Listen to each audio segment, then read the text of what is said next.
So I know this has been sort of a labor of love for you guys. It's been a long time coming. Yes. Talk about how it felt to finally get this finished project and get to do it on your own terms as directors.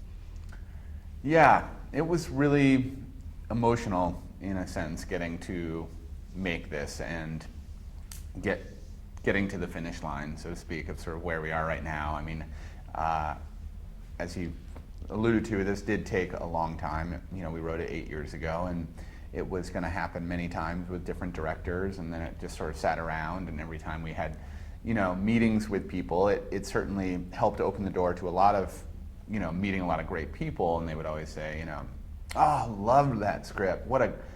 Such a great script. Anyway, now talking about this other dinosaur movie we don't want to make it. You know, why hasn't it been made? Why haven't you made this? Yeah. You know, and so then, you know, a few years ago when we just sort of decided to do ourselves, we just kind of, I don't know, cleared the decks and started over, and really just became determined to direct it. And now to have finished it and to at least have been able to see the vision from start to end, it makes all of those, you know, frustrating moments, you know, from 5 to 8 years ago, worth it in a way, you know, to finally get to this point. So along with co-writing and directing, you guys both also have parts in the film. What was that like?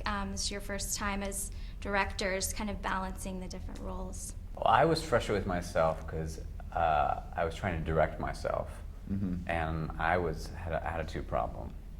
So it was hard for me to control myself. And you couldn't get there. No, I never could get Couldn't there. I could find never it. get there. And it gets Yeah. frustrating for actors when they can't find it. You know, it was, I think we started, or obviously are still, but we started out as actors. And I think everything we were doing with writing, for sure, was to try to marry that and our acting and sort of write for ourselves. And then directing was, you know, this sort of whole new chapter where we could start to visualize, you know, ourselves and take and visual, you know, and complete the whole process to be the, you know, storytellers for our scripts and stuff. And it was stressful, you know, to choose to also be on camera.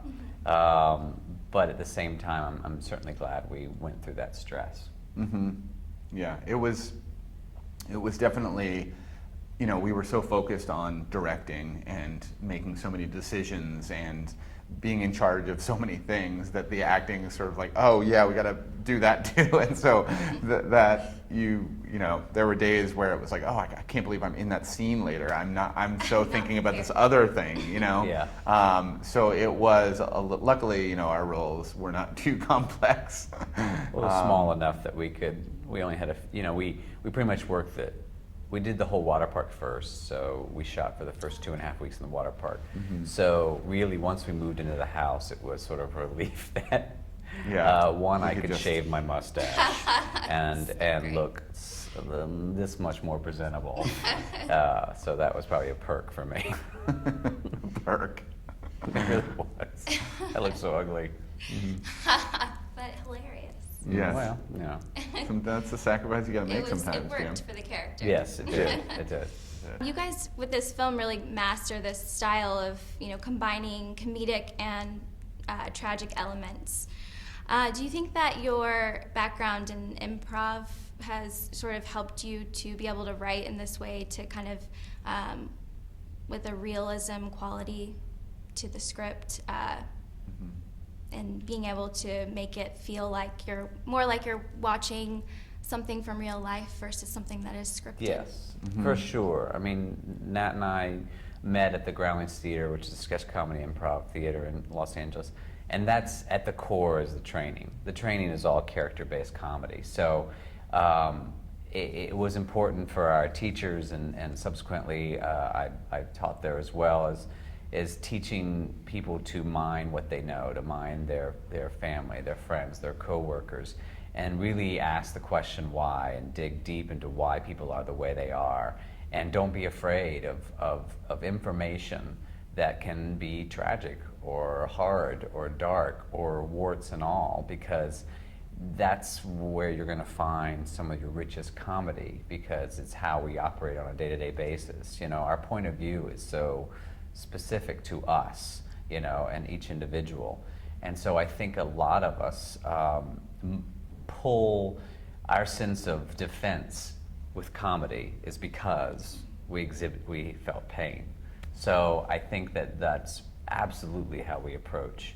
You know, I think character development is the most important aspect to movie making.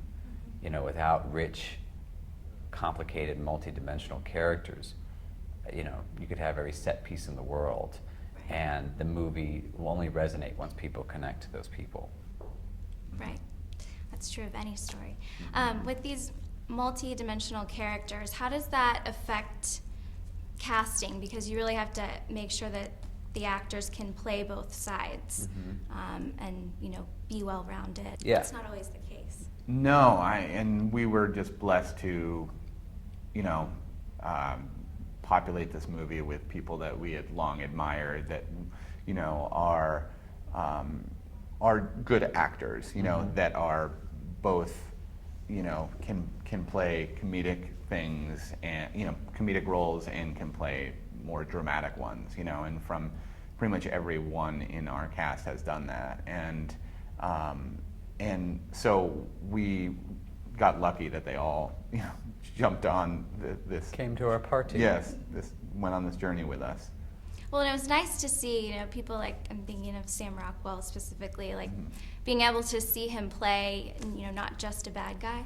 And, you know, Steve Carell too, like they sort of switched from what, they both were different from what you're used to seeing. So that was fun that we got to see their range as an audience. Yeah, it's a tribute to their ability, and I think a lot of times, you know, in Hollywood you get pigeonholed or stereotyped into one certain thing, you know, and that's kind of why we got into writing in the first place, because we were, as actors, auditioning for a lot of things, you know, that people said, well, you're this, and so you're always going to go in for this. I was always the action hero. Yeah. Have been for a long time. Yeah.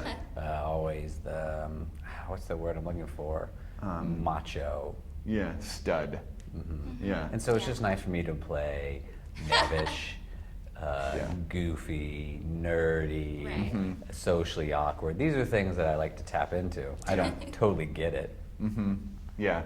I was always the guy in a lab coat, you know, the super smart, smart technician. You can't even make it through that. I mean, I don't think they would ever put a lab coat on you, because they were like, it won't make sense.